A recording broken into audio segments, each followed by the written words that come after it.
আসসালামু আলাইকুম রহমতুল্লাহি ওবরকাতু। কী অবস্থা, সবাই কেমন আছেন? আশা করি ভালো আছেন। তো আমি দেশ থেকে কিছুদিন আগে কিছু লিচু আনাইছিলাম। তো লিচুর বিচি থেকে ওখানে কয়েকটা গাছ হইলো মোটামুটি।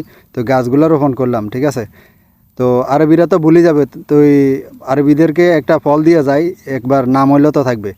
তো মোটামুটি কয়েকটা লিচু গাছ লাগাইলাম আর কয়েকটা কাঁঠাল গাছ লাগাইলাম। কাঁঠাল গাছগুলো মনে হয় যেন টিকবে না, কিন্তু মাশাল্লাহ দিলে লিচু গাছ সবগুলো টিকে যাবে মাশাল্লাহ দিলে।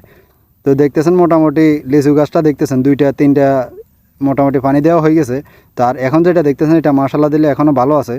তো রোদ বেশি পড়ে, ওই জন্য খেজুর গাছের ডাল দিয়ে উপর দিয়ে রাখছি যেন রোদ না পড়ে, তাহলে গাছগুলো ভালো থাকবে। আর শীতের সিজন চলে আসছে, অবশ্যই গাছগুলো টিকে যাবে, আর কোনো সমস্যা হবে না। আপনারা দেখতেছেন গাছগুলো মোটামুটি এখনও তাজা আছে। 5-7টা গাছ আছে লিচু গাছ, আর 2-3টা কাঁঠাল গাছ আছে।